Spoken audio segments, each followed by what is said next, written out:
Welcome to a Little Help podcast, where understanding life cycles can help you to make bigger and better changes. Hi, I'm April. Let's get started. We got Mignon here today. I'm back. And we got a couple more guests. We got some family in the house. You know, we have Leslie and Arianna. Today, we're going to talk about growing up without fathers. Now, Leslie, we both grew up with our fathers. Yeah. And I think you and I have had a battle with our daughters growing up without fathers. So let's go back some generations and we'll start with, our upbringing, our growing up. Yeah. So how was it for you? It certainly wasn't perfect, but my parents were together for forever. They actually even divorced and remarried. Oh, Yeah, they even, because I think did your Yeah, we parents, got I the think, same story. did your parents do something did similar the to that? same thing. Yeah. So, but these were people that grew up together, right? They grew, their bonds were beyond just, oh, I'm so in love with you, right? They had commitments, and not just to their wife, but also to their children, to their family, right?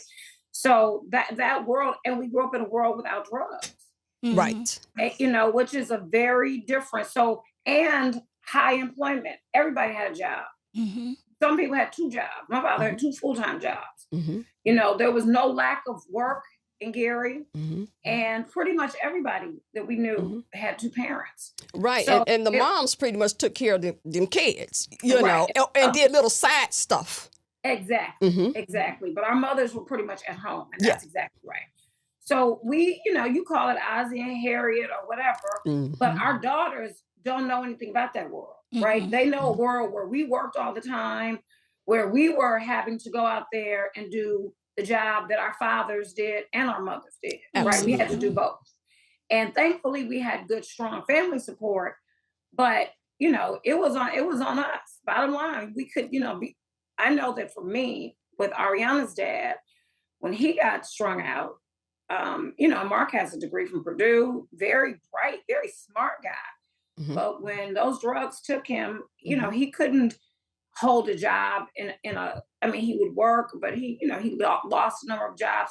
I could not rely on him. Now, thankfully, his family was very supportive. Ariana's grandparents were definitely always there. Mhm. But my ex-husband, and then seeing him disappoint her, a number of times, she's like 4 or 5 years old, that became really tough. Mm-hmm. And then having to try to communicate to her that, your father is sick, because I never wanted her to think he was a bad person, because he wasn't a bad person. The Mhm. person he was before drugs was, a really nice guy. But who he became once he got addicted was literally like a different person. Totally. And so that's how I dealt with it, is I would just tell her that he was sick. He was not well. Mm-hmm. And, and the other thing I ended up doing when she was probably like 6, we ended up doing some counseling. Mm. But I know that she has some very specific ways she feels about it too. So, but anyway, that's Yeah. high level, and we can kind of delve. Yeah. I was the same way. Wasn't married, but dealing with a person with an addiction it was tough, because it's like you said, you have to see the child go through what they're going through. Yeah, Them not showing up. that was the worst part. Given I remember I called and, hey, you're going to bring the what was the milk back then? Formula. The formula, Right. and diapers and stuff. And 3 days have passed. Yeah. Where, like you said, she had great support from her grandparents and her aunt and uncle, so that was the good thing. So her granny brought over stuff like 3 days later. Right. Because, you were caught up. You were in the house. You was in the drug house. You were in but, Right. her remember. not understanding, where is he at? He's not there, or he's supposed to pick her up and she's sitting there waiting and he never shows up. Oh my God. Or waiting on a phone call, or, and we knew it wasn't going to happen, but how do you tell your child that? Right. You know, Exactly. and it's like you said, we had to work, a couple of jobs, because we had to make up for what they weren't doing. So we weren't as available. And that's something that Mignon talks about now. She says, well, I wasn't emotionally available there for her, but we had to take on the role of mom and dad, Right. Right. to make life happen.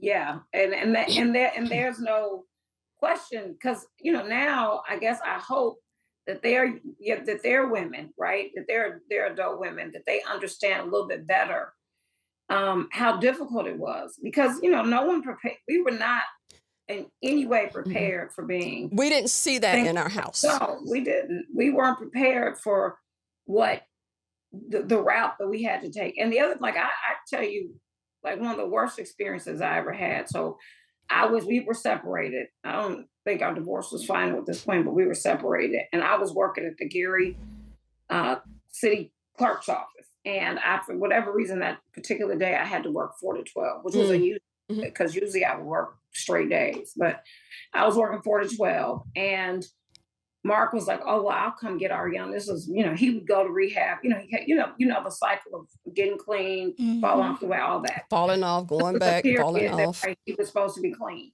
So he was like, "Well, I'll pick her up and I'll, keep her while you're at work, and then I'll meet you back at the house at like 12 o'clock when you get off work." So, I talked to them a couple times while I was at work. Probably the last time I talked to him was about 9 o'clock. So when I got off at midnight, I got to my house.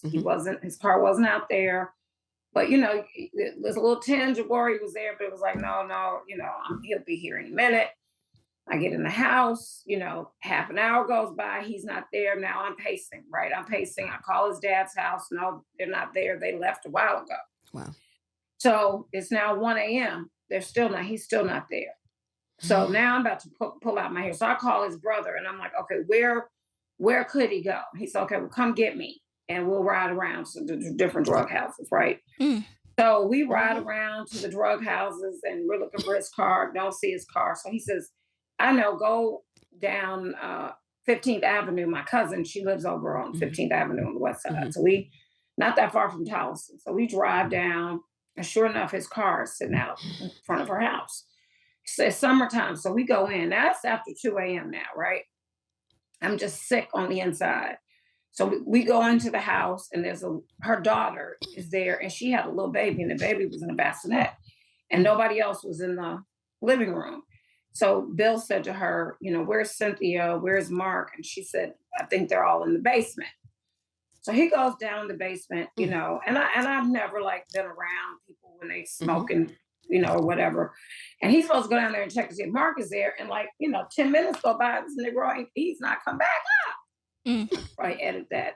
Sorry. You could be yourself. Be yourself. Right, he's not come back up. And so I just run down the stairs. Because I'm ready to put my hair straight up my head. Oh, and another friend of theirs, because they grew up in Means Manor, had followed us. His name is Raymond Cole, and he was sitting out in his car. He didn't come in the house.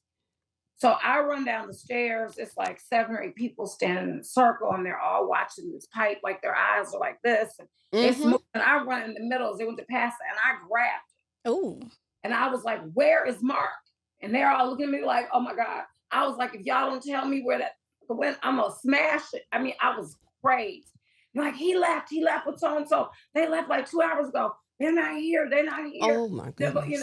They're like, "Please just don't smash our pipe," right? They don't care about where my baby is, none of that. So I give it back to them and I go back upstairs because now I'm about to call the police. Like, I'm in a place where there's really nothing else I can do. And when I get up the stairs, I can see Raymond Cole walking up the sidewalk with Arianna in his arms. And I run out the door and he gives her to me and he said, "Marcus across the street in that house over there. He saw your car out here and he brought her to me." And he said, but he ran back inside because he's scared that you're gonna kill him.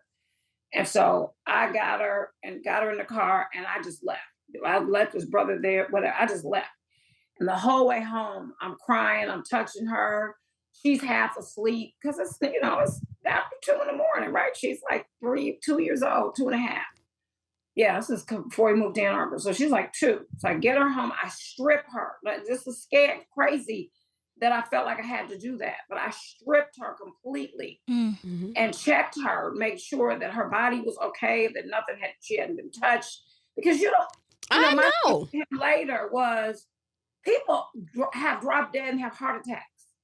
What if something had happened to you? She'd have just been there. That man didn't know me from Adam. Mhm. Ain't no telling what could have happened to my baby. Mhm. So after that, I Mhm. went to court and got sole custody. That was it. That was when I Mm. got sole custody. I That was was like, oh it. no, Mm. Mhm. there ain't no sharing, no joint cut. Because we're Mhm. coming out of our divorce. So yeah, we were divorced. Mhm. Because coming out of a Mhm. divorce, we had joint custody. Mhm. After that, we had joint custody with me having primary what do they call it? Physical. Relationship. Yes, but after that, I got sole custody. Mm. Yeah, so yeah, a lot of anger. That was one of the things that I was afraid of, because Oh, when you own it, you'll sell your kid. that's what I'm saying. That's what I took Um, her home and stripped her just to make sure, because I didn't, you don't know. Like you said, people do all because kinds of when stuff. you want that, hey, yeah, go ahead. Do what you want to do to her. Take her, but they Yeah, don't care when they messed up.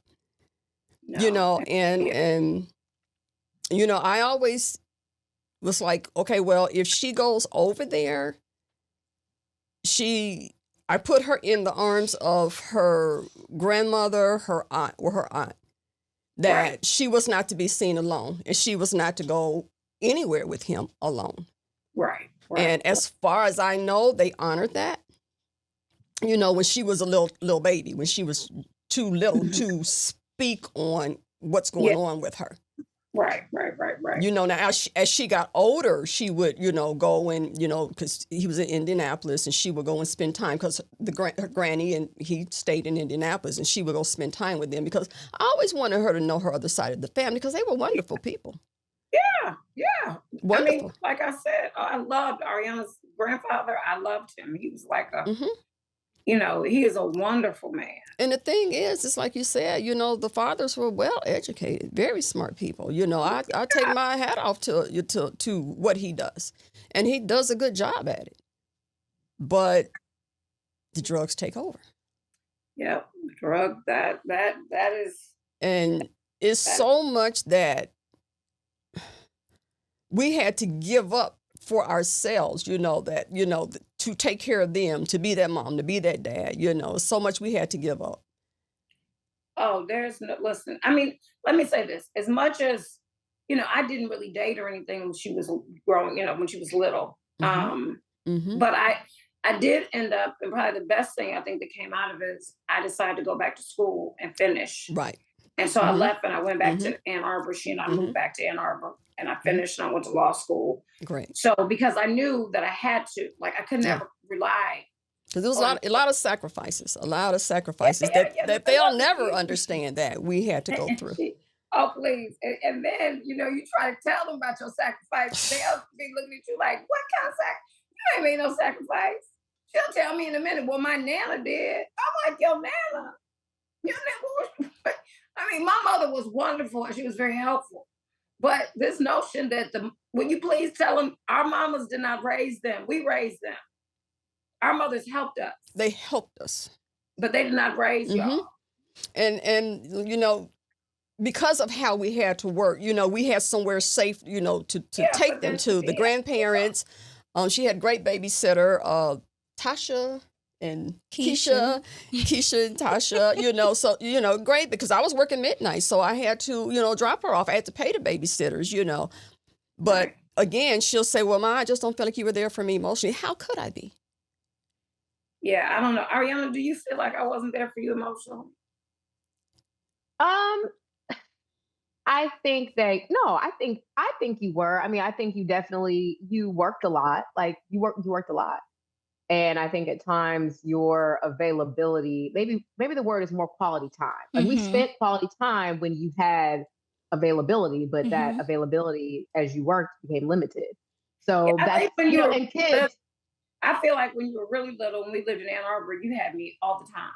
Well, Mhm. yeah, that's different. That's when Yeah, you in were school, in school. But by the time you were in, working working. and Yeah, having a career, then obviously your time was limited. And so I felt that I spent a lot of time with my grandparents because they were retired, right? They had time to watch a cartoon or take me to voice lessons so I definitely think that while you were definitely there and I think maybe you were emotionally available, your availability for quality time was limited.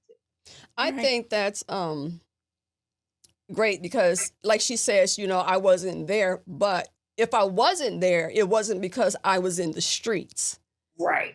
I was no. working. Yeah. So I was, so the time, like you said, that we did have available, we were with our kids. Let me just Okay, go ahead. interject for a second because you're going based off of something that I said. So I'd like to speak for myself. Go ahead.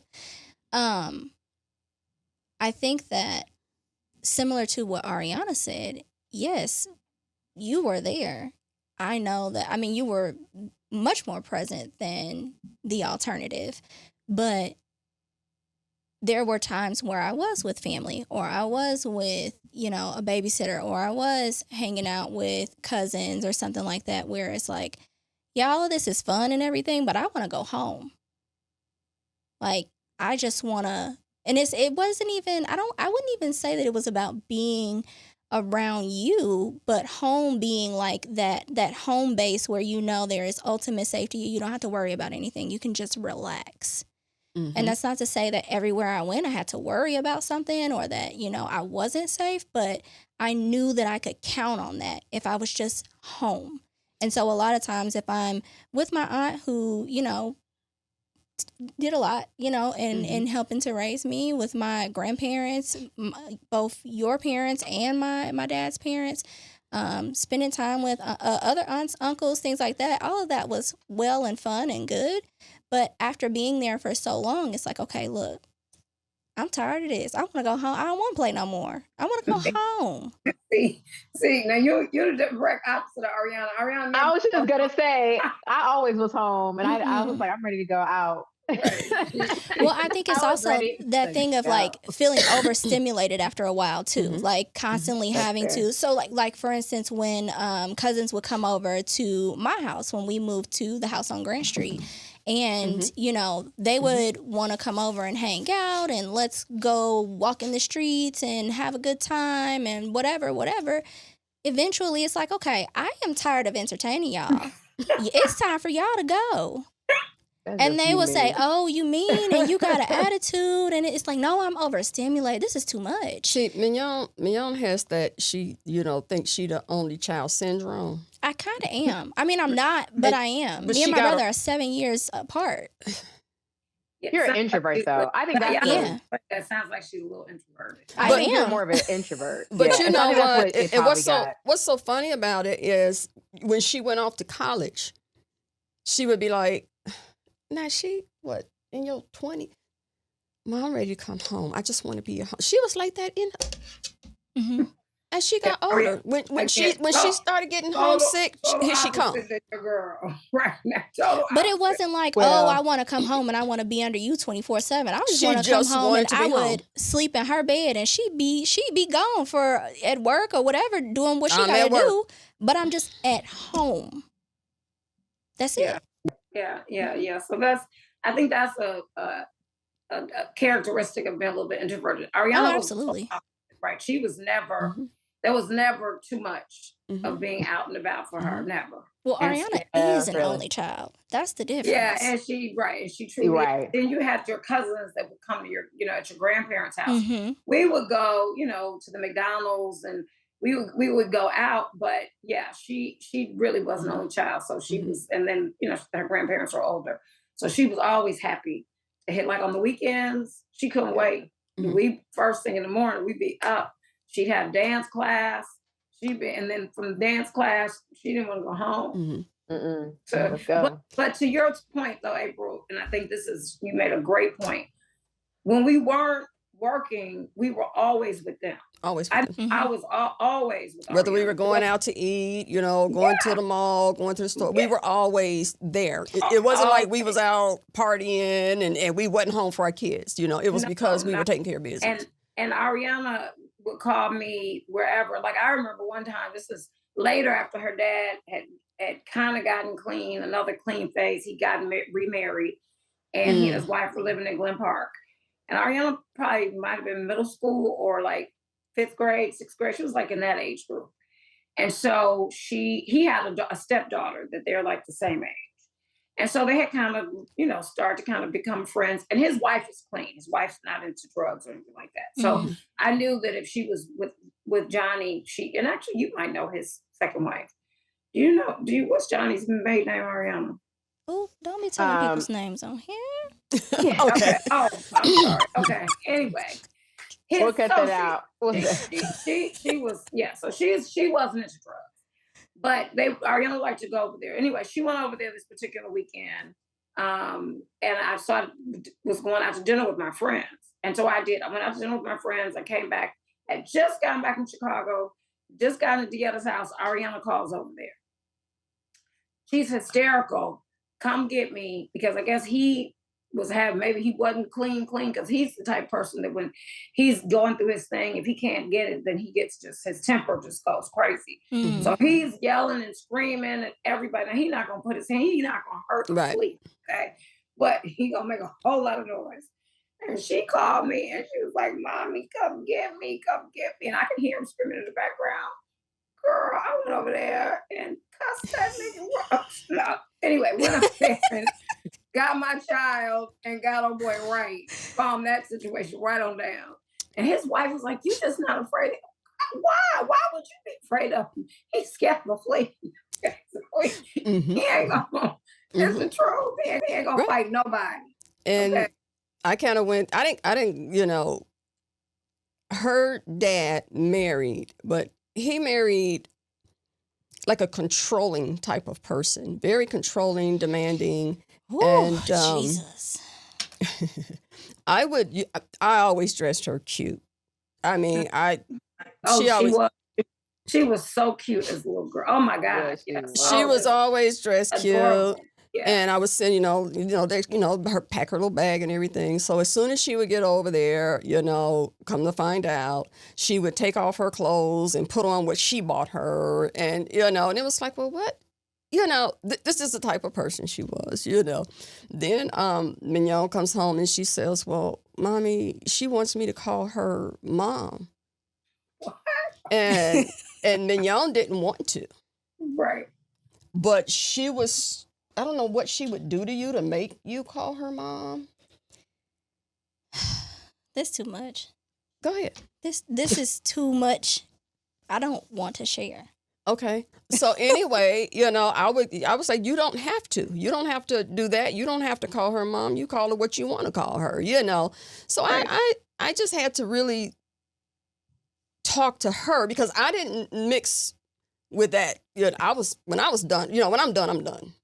And I didn't mix. So I would have to really talk to her because, like I let her learn who he was.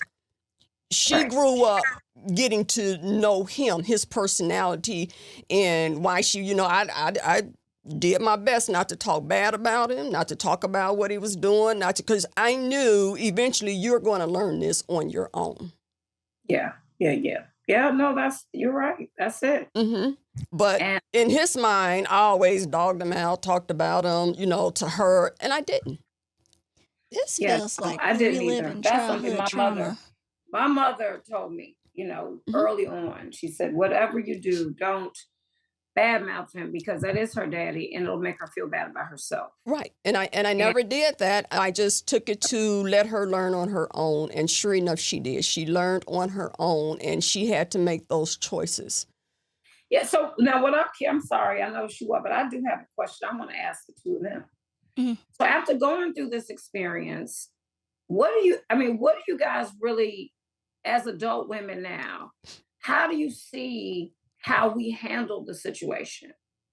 How do you feel about that? I think that you did the best you could with, the cards that were dealt, knowing that you don't have any prior knowledge to these types of experiences. I'm grateful. I truly am grateful. And I think that when I do say something that it's like, oh, well, you know, you worked a lot. That is true. It's a fact. But I think that it almost feels like an attack when I say it, and that's not what I mean by that. I can wholeheartedly acknowledge and honor the sacrifices that were made for me and appreciate those sacrifices that were made for me, but also still say, hey, this thing happened too. Yeah, no, yeah. And Arianna, what about you? Oh yeah, when I say that doesn't resonate with you, you don't like that. So I agree, Minnie. I often say that, hey, this was great and this happened, and that doesn't always sit well with you. Yeah, I think it's the context. You know, maybe it's the timing in which you say it, right? It's the moment. It's one thing to say it like now, where we're having just like an intellectual conversation about it, right? And it's another thing in the heat of a disagreement, and you say it, right? So then if you turn around and say, well, okay, yes, you were good, but this, you know, it doesn't feel the same. Well, the flip side to that, Auntie Leslie, is that I can have it in a normal conversation. We can talk about this, and she still will become offended. The reason why we're having this conversation today is because I asked her a question when she was getting ready for, you know, to do the podcast. Like, hey, if you ever have me and my brother on, like, are you going to be prepared for what we have to say and how we feel about our upbringing? Will you be able to take that in? And I think that conversation kind of sparked a deeper conversation to where it was like, well, I don't care. I know what kind of parent I was. And Arianna, that's my line. And that's true. That's true. I don't have nothing to apologize for. As you said, the best I knew how.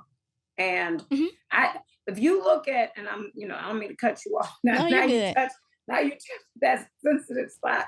If you look at many young people that you all went to college with, and a lot of them had the same experience. One parent, and some of them both parents, right? Had drug problems. Many of them, and I could go down. I won't name names, but a lot of Arianna's friends from college were crazy as road lizards because they didn't have like that. Were they? That right. That one girl that was at no. No, we don't have to go there. Crazy. Just don't call no names. I'm not calling any names, but some of these kids, they just didn't have parents. That other parent wasn't invested in them. No, Arianna, be quiet. Listen, we scared. We scared. This is going on the internet. Okay, and when I look at the two of you, I know that our sacrifices have manifested the way that we had hoped that they would. Oh, absolutely. And I think that for us, what can hurt is when we don't feel that you appreciate our sacrifices. That it's hurt. Okay, because we in the prime of, you gotta think we were in the prime of our lives, and let me just say something. We were both very, very cute. Okay, both of us. we were both cute, real cute. No, they were, y'all. They were. But we did not make that the focus. We made the focus the kids, creating a life for you. And that's one thing that I had discussed, how our parents loved us through making sure, we had a roof over our head, we had clothes on our backs, Right. We showed our love by giving and making sure, they're safe and whatever they wanted. And, so it was just different ways that we showed our love, and the sacrifices where we could have had this big house. We could have had this car we wanted. We could have had, but because of them, we went without. Well, that's right. Can I ask a question? Yeah. Have I ever made you feel like I don't appreciate what you've done for me? It's not that I don't feel like you don't appreciate me and things that I've done for you. I think what hurts me is when she comes, at one point, she would continuously come to me crying because her dad wasn't there. Yeah. And I'm like, but you want for nothing. But I had to understand, me as a mom, no matter what I did for her, I will never be able to fill that void. And I've come to accept that. But that's what would hurt me. Yeah. Yeah. To continuously see her cry. Yeah. And it's like, he did this or he did that or he wasn't there or he was supposed to. That hurt my heart. Oh, God. But I had to let her live that out and keep bumping that head because she would keep that crack in the door, hoping that he would change. Yeah. And again, I had to get to the point where I was like, Mignon, I don't want to hear anything else about your dad because I told you what you need to do. You need to close that door because he's not going to change. You see this. But you keep coming to me crying, which just breaks my heart. Oh, I know, girl. They don't know how deep in the soul that you all break our hearts with that. But that's not me dishonoring you or not appreciating your sacrifices and everything that you did. That's something that is deeply personal to me that I still carry to this day. Exactly. But just like you said in one of the podcasts, Ma, when you hurt, I hurt. Mm-hmm. Right. You all are babies. Yeah, I know. Arianna, how did you? Because Arianna, she had that when she was young. Mm-hmm. But I would say, now Arianna, even she always had a little bit of, she could be mean. Mm-hmm. And so I'm not joking. Like I remember the first time we separated, she was about 9 months old. Mm-hmm. And I took her over to his dad's house and he was staying there. She hadn't seen him for about 3 weeks. Mm-hmm. And he was like, oh, Arianna or Stabuda Rock, whatever his name. And he took her and he held her and he went to kiss her. She turned her head. I'm not joking. She was about 9. Arianna, you know the story. I heard the story. She was like, don't touch me. Mm-hmm. I mean, she was mad at him. Mm-hmm. And I was like, see, this, you got to get yourself together. Of course, this is when I still had hope, right? That he, would realize the impact that you're having on he would get himself together, right? Mm-hmm. But as she, she had a number of episodes, and it was just about 4. That's the last time I saw her just cry her little soul out, and that's what I was like, okay, that's it for me. But after that, she steeled herself. I don't know, Arianna, what was it? How, what was that like for you? Yeah, I mean, I think that's a layered question, frankly. It's I think Minnie said it best. It's a hole that's never quite filled. Mm-hmm. I think that we all find our way to cope with it, right? We all find our way to deal with the absence of a parent, whatever the reason may be, right? Whether it's through substance abuse disorder or if it's through abandonment or whatever it is, it all is on some level, some form of abandonment. So I think for myself, I personally just tried to find a way to, on some level to put up a wall, which isn't always helpful. Create a boundary. That wall, you're creating a boundary, but you also on some level, I think for me personally, I started to create walls. Mm-hmm. And so then it's like, that just doesn't, that doesn't just apply itself to my dad. It applies to other relationships where it's difficult to penetrate, kind of that vulnerability, because why? If a parent can leave you and show you that, yes, how can you trust other people? It becomes very difficult. And so, 4 was one of the last times. I don't remember that time, but over the years, what I've tried to do with my dad is I try to mitigate and accept him for who he is. Now, mind you, it's important to separate the person from the disorder. And my dad has been clean for many, many years. But even when they're clean, there still are those gaps, right? Of how they, they're thinking, their decision making, even now at times can be hurtful. And you kind of think you have this wall up, or you made it past, and you're healed, you're feeling good until something happens and you find yourself, 30 something years old on your bedroom floor, falling apart like you're 4. And that is, those times are so difficult because it's like, I thought I was past this, but it's something it's a form of grief you're never really past. And it's hard. It's like, And it's not a This is commentary on our moms. I No. think that's the big thing. I think often you all take it that way. It's not a commentary on you Because we all. You can't all, fix it. Because we can't fix but it. you But we're not can't. You asking you can't to fix fix it. it. We're not asking you And to fix and it. you know, but see, this is what you guys have to realize. I get that, but it's been our job your whole life to fix it. No, Okay. I get And it. I And don't as a mean mom, the go ahead. situation with your father per se. I mean whatever. It's Mhm. been our job To from the fix day it. you came into this world to fix it, whether it's a little boo-boo on your finger, whether it's the scrape on your knee, whether it's your science project at school, whatever. It's always been solely our job, right? To fix it. And so when we see you hurt like that, of course we want to fix it. And because we can't, it's painful. It's But I painful. think that is the difference between offering your help and offering your support in these situations. Help ties you to the outcome. If I do well, then you want the credit. If I fail, then you take the blame, right? But if you show up in a space of support, how do you need me to help you? Ask me the question, because this is a problem that cannot be fixed. Maybe support in this situation looks like I just need somebody to listen to me vent.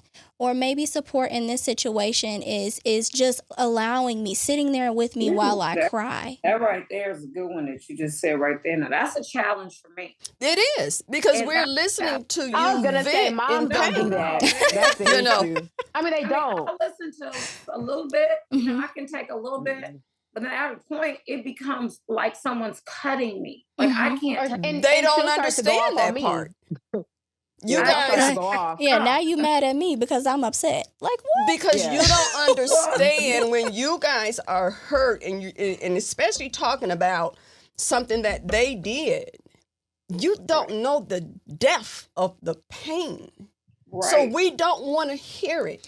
But can Yeah. I, if I'm being honest, when you say that, it sounds like because I am expressing some pain, that is attached to guilt for you. Maybe it's guilt because you it's chose it's this not partner guilt. or guilt. I don't It's think it has not guilt. anything to do with Okay. guilt. I feel like sometimes No. Ariana's puking on me. That's how it feels. Mm. Like she's doing what? Like she's puking on me. Mm. Like I already went through the misery with the situation, Mhm. right? And now I've got to watch you go through this misery. And we can talk about it, but the more you talk about it, it's almost like it's like digging it all back up and dumping it right back. I spent 30 years. Like trauma dumping, Mhm. Yeah, it's essentially. like trauma It's like dumping. trauma Okay, dumping. That's a good way of putting it. It's like trauma And dumping. we try to protect you all since you were babies from this. Right. But how could you? I mean, you did what you could to keep us safe. But in terms of the emotional damage that happens over time, it doesn't really seem like that was something that you could have shielded me from because you weren't the one that was causing it. I know, but you know what, Mignon? But isn't that the job of a parent to protect their children? To try, Oh. yeah, as best you Yeah, can. I think that, like, I definitely hear both sides. I think as a young mother, like someone who's gone through this and now is a mother but has young children, Mhm. like I think what I'm hearing is like and I can attest that it is difficult, like because you love your kids so much. Like I can't imagine if this was one of my kids, like God forbid, I don't know, like in a alternate universe, but if this was one of my kids, Knock like on I would wood. want to protect them, right? I'd want to like this child, and I would feel what they're feeling. But I think because I've had this experience, I also would not take it as personal. And I think at times you all don't take it as personal. I know that many use the word guilt and maybe that didn't resonate, but I do think you all feel, at least from the language that you use, this sense of like, we had this really amazing childhood. And when you tell me about the trauma from your childhood, I feel like I failed you in some way. Yeah, no, that And so maybe told like you breaking that. out with that guilt, I think to define what Minnie was saying by guilt, is that what you're trying to say? Yes. Let me not assume. Is that what you're trying to say? Yes. Yes. Okay, then yes. Yeah. Because I know that for me, I had tremendous guilt over the fact that I didn't pick well, right? Like I never wanted my daughter to go through, any child, if I'd had a son, like I would have never wanted my child to go through that. So at the end of the day, I picked him, right? So And that was one of the things that I wrote down that I wanted to speak on, to talk to the audience about. We have to, listening to us, make better choices in discerning men, see the red flags, because it not only affects us as parents, when we were dating, it goes down into our children. Right. So Yeah. when you see the red flags, addictions are real, whether it's a drug addiction, sex addiction, there are so many different addictions that you have to pay attention to. You have to learn to discern the person that you're dating. I would like Yeah. to just I want you to extend yourself some grace in that situation too, though, because what you chose and what happened later, that's not what was presented initially. Oh, they always, bring, what do they call it? They never bring their real. Oh, the representative. They always bring the they always representative. bring the representatives, and that's like But like you both said, they come from very amazing families. And Right. and are amazing themselves. My dad has 2 degrees, a bachelor's and a master's. Lord, Yeah. words. Mine too. Same with my dad. My dad has 2 Right, also. Very I mean, my dad is brilliant. Oh yeah, my dad is Yeah. amazing. And my dad, let me say this too. So like my dad is funny. He's probably the funniest person I literally know. Like he's hilarious. He's helpful. He's kind. He's affectionate. There's so many good things. And he's smart. And he is an intellectual. He knows so much. So that's why it was like, it's such a tragedy because like the man that he was on path to be, like on like what the trajectory was just shot down by all these societal things, right? Like it didn't. I think it's so important to give context that Black people were on a trajectory that was in another stratosphere. That Black people coming out of the 60s and the Black folks going to college in the 80s and having these good degrees and jobs and careers, it was about to just be too much. And on some level, the powers that be saw that. And I think on some level, our dads fell victim to that. Yeah. Right? Blanketed our community with drugs. Blanketed it. And so I always want to be able to separate, like, even though the things that have happened have affected myself, will affect myself and affect my family for generations to come, I don't put 100% of the blame on my dad because he is a product of his time. And really the person that he really is an amazing person. Agreed. Yeah. I want to ask, Arianna, do you feel that not having him there affected you in some ways? Oh, all the ways. Yeah. And that's when I had to understand that it's nothing that we could have done. It's a void that, like you said, will always be there with you all. But Arianna, how what are the ways?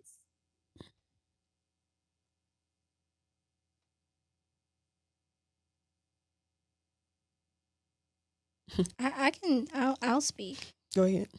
It's because it's not easy. The getting those phone calls to say, I'll be there, and then not showing up, and me waiting consistently, it really made me question, like, why me? What did I do? Kind of like, why wasn't I good enough for you to choose me over that? And I recognize, being a therapist, that it was beyond him. It was something that was beyond his control in that moment, despite, all of his best efforts. It really kind of lowered my confidence and my self-esteem. I, like Arianna said before, put up this wall even when it comes to dating, because I feel like I have trust in my mom, so I don't have problems with like friendships, like specifically like female friendships and things like that. I have my best friend, I have my tribes, right? But when it comes to dating, I feel like, well, is this going to be another person that at some point lets me down or cannot make the choice to choose me, because essentially, when you are dating or even when you get married, that's what you're asking that person to do, to wake up and choose you every single day. And I don't feel that I can't allow myself to be vulnerable to find out. I'm too afraid. Yeah. So I just shut down. And then you get all those questions. Well, are you dating? What's going on in your love life? Have you found someone yet? And you can't just explain in those simple terms, because am I being too dramatic? Is this something that I should have let go of? And is it something that I should have healed from now, by now? I don't know. And I like that, having you both on here, Arianna, that, like you said, you're in your 30s and you still haven't healed from it. You're in your 30s and you still haven't healed from it. It affects you in different ways across your life, not just during the moments when you're in it. It's like a trauma bag that you carry with you until you do the work to heal. But then again, I feel like I've been to therapy. I've talked about this stuff.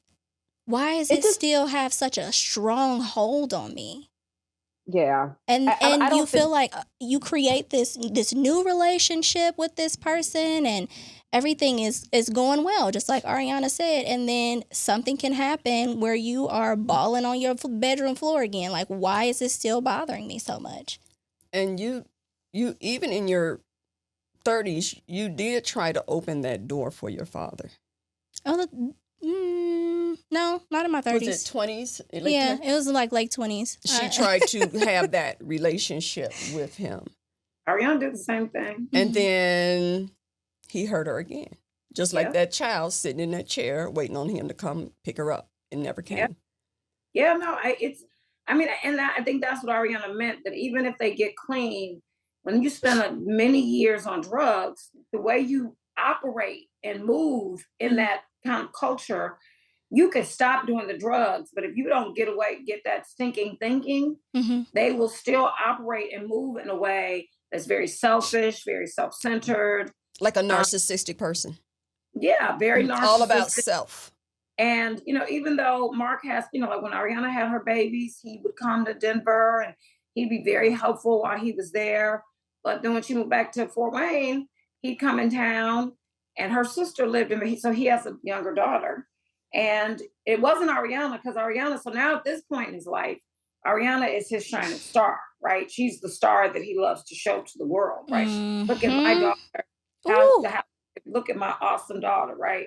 The way he treats Arianna, and Arianna, in her efforts to protect her sister, they butted heads, and he showed himself, again, in a way that really hurt her. And so then the relationship falls apart again. Is ultimately what I'm getting to, is that the addiction after a point it affects them beyond the actual drugs. Oh, yeah, 100%. And it weaves itself into the fabric of who they are. And so the only thing I can suggest, and I know this is easier, this is easier said than done, is that you just have to pray to accept them for who they are. That's what I've tried to get Arianna to do. Like, this is who he is. And he's 60-some years old. He's not going to become somebody else. And so you have to try to figure out a way, if you're going to have any kind of relationship, which I think they should, have some kind of relationship, but you got to do it on the terms of, this is who he is. Yeah. And I do. It doesn't mean it hurts any less. The shit still hurts, excuse me. Yes. But it does. It doesn't mean that, and so, Minnie, you talked about how it was difficult to be vulnerable to, with dating. And, it was difficult in dating to be vulnerable, but I was just like, I was like, I want to find someone who is reliable and not like my dad in that way. Like, who is like, if my dad says he's going to do something, he may do it, he may not. But whoever I marry, I want to be completely opposite of him in that way, because I never want to have to be married to someone who, like, I can't trust them, because that was so important to me. That was like the foundation of trust. Mhm. And so I was really blessed to I have my husband, we have our 4 kids. Mhm. But one of the things I found, even with okay, you're married. Great. However, still had daddy issues. Mhm. Let's call it spade a spade. Major daddy issues. Mhm. Major what you're we're gonna let somebody help us, one of our parents help us. No, your dad's Mhm. gonna try to do something for us. No, nobody can help us. I'm self-reliant. I don't need your help. I don't want anyone's help. If I ask for help, the only person I'm asking is my mama. Mhm. Yep. I was like, wait, Yep. you I don't want feel like that when anybody's it help comes but my to me? mama. And No. 100%. I don't want it. And Leslie, I was so Leslie, that. are I we barely wanted blessed my or husband's cursed? help. That's what I said. So wait a minute, why is it a curse? He gets help from his daddy. You don't mind taking help from me. Just that's No. different. Because It's you guys different. have always shown up in a space where we could trust you, where we could rely on you. We never let So, you down. yeah. We were always there. We didn't say we're coming to get you and didn't come get you. Or if we're going to run a little late, hey, look, I'm about 5 minutes away. Right. I'm there. We always showed up. For me, it's either I'm going to wear myself out doing everything on my own and Yep. honestly also overextending myself, being a people pleaser to say, yes to everything that other people ask of me. Or I'm not going to do anything at all, or I'm going to beg her for some sort of help if I know that she can help me. Mm-hmm. Right, Yeah. right. But I think- But I'm not. slowly getting. Yeah. I think I'm she's getting slowly better. because Oh I'm getting yes. better. Oh yes. AJ's dad is he's very committed also. He's a very committed parent also. And he's Yes. a nice guy. But it's been a journey for her to come to a place where she would really trust him Mm-hmm. in that way. Mm-hmm. Because he told her from the very beginning, I'm your dad now. You're my daughter. And Ariana's like, yeah, whatever. And no, because Understood. No, right. I hear you, but I don't know that I trust that. Mm-hmm. And I'm going to go back to one of the things that you all said. We raised wonderful daughters. Very proud of my daughter, and I'm sure you're proud of Ariana. But she said, I say Ariana. I know. Half my That's just a Gary. That's just a Gary Yeah. pronunciation. Yeah. Thank you, because she'll correct me in a hot second. Right. I literally was like, My say mother it said right. that, so- I'm about to say, Nana called me Errata my whole life. It's fine. So and not just towards her dad, but there's been other dads. I do have nieces, and whenever there's something great that happens in their life, here they come, like they had a part of raising them to be that great person, or help them to do that great thing that they did. You graduated, now you want to sit at the head of the table. What did you do to sit at the head of the table? girl. Or you want Oh to Lord. talk about, and this is to other fathers. You're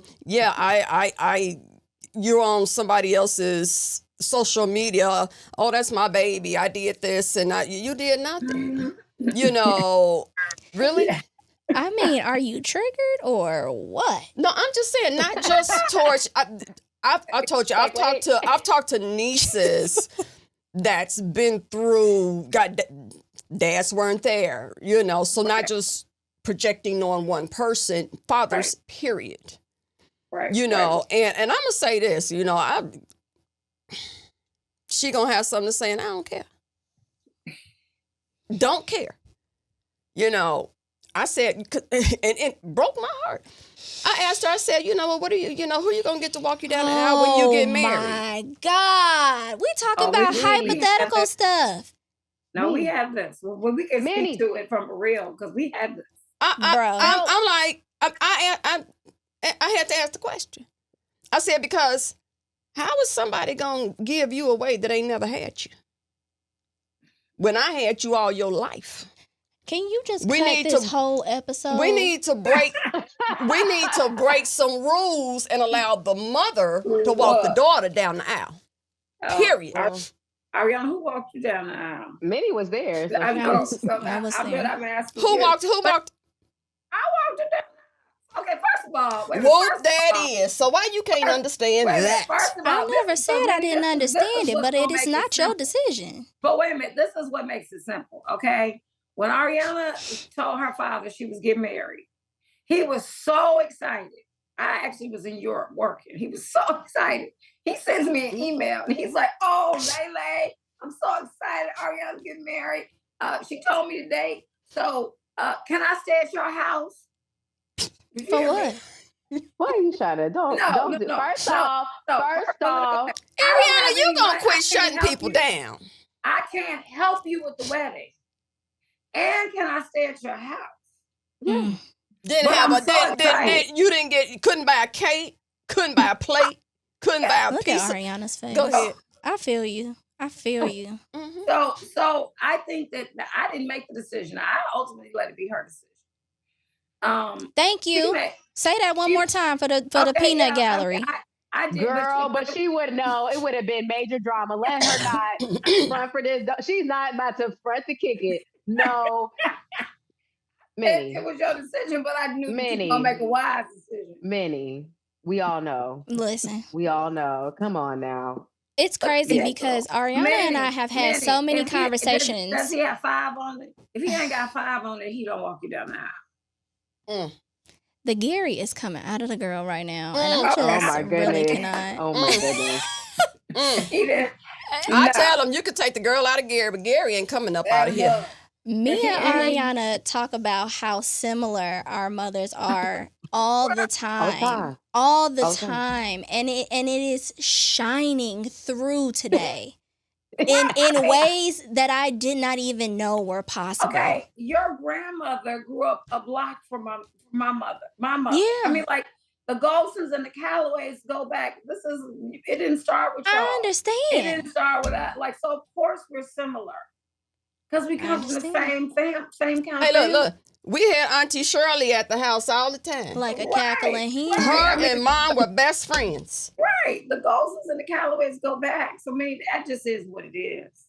This is insanity. It is what it is. It is what it is. We were raised with the same. Yeah. So don't think that they're really like she's really trying to be evolved right now. She's not. She's not evolved. And she would have cut up and been like, the wedding is off because I'm cutting the check and I pay the boss to be the boss. I pay the cost to be the boss. Wait a minute, Leslie, did you? Wait a minute. I told her. I said I won't be there. Go ahead. No. I would have said, well, then if he don't do that, he need to go cash in his 401k because he ain't got 5 on it. He made that clear, and he didn't complain. Look, I had some friends of his call me up and say, I can't believe that you're not gonna let him walk his dog. I said, it wasn't my decision; it was her decision. But can you ask him if he got 5 on it? So this is what I did, Minnie. This is what I did as a compromise. So my mom walked me down the aisle, and you were there. I was there. Not remember, but the people I wasn't there. I want to know. Yes, but when my mom walked me down the aisle, I had my dad and my stepmom, who I love.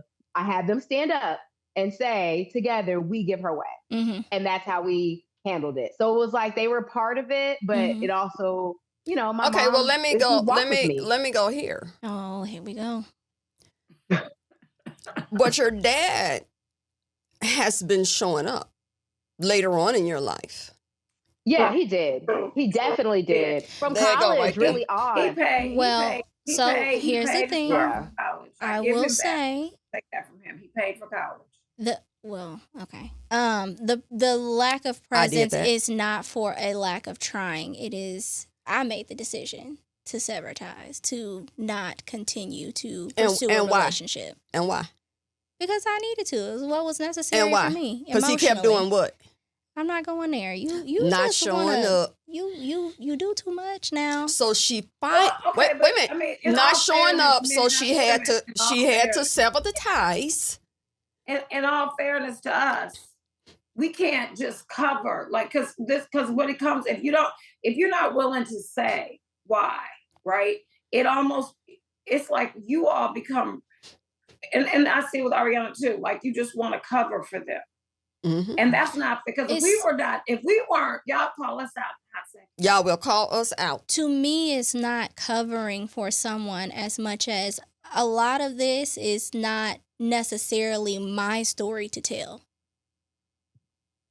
Well, That's how but I the reason feel. why you sever ties at this point, that is your Your story. story I to feel, tell. and I feel like we touched on that. So I mean, how many times cut? I love to cut. Oh my God, please. Just right here. We'll pick it up. So, because I think this is a good point. So, does it hurt you when we press you to like deal with that, like to say why? No, but I will say that this entire conversation was one that I was not 100% on board with and ready for. So, no, it doesn't hurt me for you to press and ask questions, but I think that I have to develop my own level of comfort as I continue to speak through what I experienced or how it made me feel. Okay. Because I was going to say that I think it might be an analogy to how we feel when you guys are really hurt and upset, right? And make like, you know how that makes us uncomfortable? And maybe when we press you to kind of deal with, you know, what they're even where the situation is even now, it's uncomfortable for you, right? Right. And I think that's the same, that what you feel, that discomfort, that's the same kind of discomfort we feel when we see you guys getting really upset about it. Okay. Does that make sense? Yes, it does. Okay. I don't know if I explained that right. No, you did. Ariana's looking like You did it. Yeah. You I did get it. that. I You get did it. I understand what you're saying. Yeah. Ariana? Yeah, no, I mean, I get it. I just, at the end of the day, for 30-something-year-old women, this is a difficult topic. Any way you cut it. You know, we have had to watch our moms go through it. We've gone through it personally with a parent, and it affects so much. us differently. right. Yes. And I think the flip side is also true for us. Remember, these are men that we love. Okay, these are men that we loved enough to have a child with, that we trusted, that we were thinking we were going to make a life with. And so just as it's painful for you, and then we have to watch them hurt you. Not only did they hurt us and break our hearts and crush us, we have to watch them turn around and do it to you. And there's nothing we can do to stop it. Do you know how difficult that has been?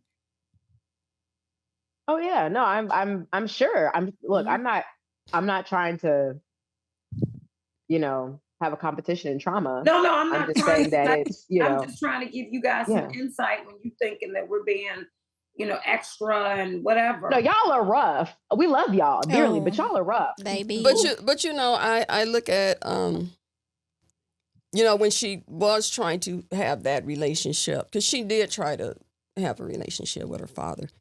But again, continue to let her down. Put other people before her. You know, she wasn't number one in his book. You know, wasn't showing up. So she finally got to the point to, you know, and I'm proud of her that she finally closed the door. She finally closed the door all the way and didn't leave a crack. And she's been moving forward. You know, because you can go back and you can try to do the right thing to say, hey, I'm going to try to make this work. But then they do the same thing to you over and over again. Yeah. So maybe that's hard for her to talk about. You know, I know, you know, the story. I know why, you know, and it's funny because that, you know,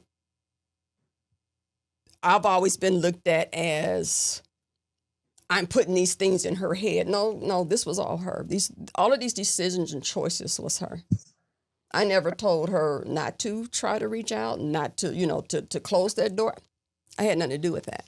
But I've always been the bad guy in, you know, his eyes that, you know, I'm pushing, you know, messing up their relationship. And it was never me. So let me just be clear. I love my dad. I love my mom. I am grateful for the people who were able to step up in my life and really be a father figure in the way that I needed. My uncles, my stepdad, really, really showed me love, really, really showed me support. And so yeah, I'm totally grateful for everyone who stepped in and bridged the gap, and it truly does take a village. Does that mean that it affects me less? No. No. But I have some examples, some positive examples, and he is a positive example in my life as well, and in many ways. He just, From a made distance. some, yeah. Sometimes you gotta love people from a distance. Does he have other children? Does he have other children? No. Okay, so you're his Just only me. child. So Ariana's Mhm. dad has other children. He's not good with them either. He's just not good. Some people aren't good at parenting. That's another simple truth. And something I look at us, me and you, Leslie, it's like, we still sitting here dealing with this with them in their 30s. Yeah. He gone on with his life.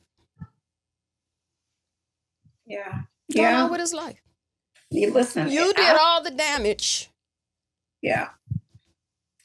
I've definitely had periods where I've been very angry. Ariana will tell you. I've had my anger outbursts about it. There have been points where I'm like, I don't want my grandchildren around him. I don't, like, and at the end of the day, that's she and her husband's decision. It's not my decision. But, I don't want the hurt to go to the next generation. Right. And that's a whole thing with our podcast. Like, make better decisions and choices when it comes to dating, because it affects everybody. No, you're absolutely right. Making choices, because I'm Lord knows look what we've been through. You don't want to put your kids through this. You got to see the red flags. You got to, discern people. When you see those flags and you see a person continuously doing something you don't like, that let go. Yeah. That person is not for you. Right. And listen to your mother, because my mother sure tried to tell me. Now, I'm gonna tell you that. She sure tried to tell me. She saw. She was like, he's spoiled. He's been overindulged. He's not mature. But we're having a lot of fun. But I didn't get that. I didn't get that conversation. See, I did, and I still didn't listen. And I have to be the first one to say I did not listen. And my mother begged me not to marry him, but I didn't. Like Ariana said, he's funny, he's smart. We had a lot of fun. I mean, he was easy to be around. Like, we traveled together. We were having a good, all before marriage and kids and all that. But yeah, he just was not ready, and he's 60-some years old. And he's still not ready. But his parents divorced, so this is the other piece. So from the time he was 10 on, his mom was not in the house. And I definitely think it affected him in some ways, in terms of a sense of abandonment and anger. And so these things, and again, and that goes to what you said, April, when you're choosing, you got to pay attention to that kind of information. I was naive. Like, I'm like, well, he's educated. He went to Purdue. They got, I just didn't have a sense of what that meant. But today, I would definitely say. And that's why we try to teach these young girls now, when we got the podcast, to do better than we did, to help them to understand. And, we got a few minutes left, so I'm going to say this to what. Oh, go ahead. Sorry. I'm going to say this to what you were saying, with her dad, because he grew up without his dad, which I'm sure affected him, but I just learned to release people in love, because you never want bad to come back on you. So I always taught Mignon, honor your mother and your father. You'll be blessed no matter what, and to say, stop letting people who do so little for you control so much of your mind, your feelings, and your emotions. Easier said than done. It is, but let the anger go. The most important thing, and I'm with Ariana, I'm constantly on her about this. This is one life lesson I learned. When you stay in anger on a situation, somebody else is controlling you. You gotta release that anger. I don't care who it is. I don't care what they did. You gotta release that anger, because it only hurts you. Let them go in love, you know. Yeah. But you know when they really come have to around, how to handle them. You know, if they ever come around, that be long handle cordial spoon. and keep it moving. But Okay. you don't get your you have to truly let them go You have to let them go and let that and anger release them in and love. pray Cut the for 'em. cord and keep it moving. Break the chain. Yeah. Because I Mhm. pray for Ariana's dad. Mhm. I only want Absolutely. for him. I We don't want never any wanted anything harm. bad to happen to them. Yeah. Hmm. Because it's only gonna hurt my child if something happened to him. Hmm. So Hmm. I want him to be okay. Yeah. Yeah. And to be the Okay. best possible person he can be. And Absolutely. he's still here, so there's a chance. Mhm. Yeah. All right, Auntie Okay. Leslie, I think we're going to have you back because you got a lot to say. Look, so no, I'm gonna invite you guys for my podcast. I'm actually Absolutely. it's called The Uncomfortable Truth. See, Woo! on my podcast, you're gonna be able to say these things. Yes. Stop me. Yes. From No problem. I'm saying it all. Please have us Ooh, back. Lord. So Please. Ooh, Lord. I'm ready. I hope you all enjoyed this Yes, I did. This podcast. was Yes, great. I'm Thanks so a much I'm for a the close invite. I'm gonna close it out. Okay. Continue to love, have faith, and believe in your dreams. God can do all things. Just asking for a little help. Thank you all for coming. Thank you. No, I thank you. did.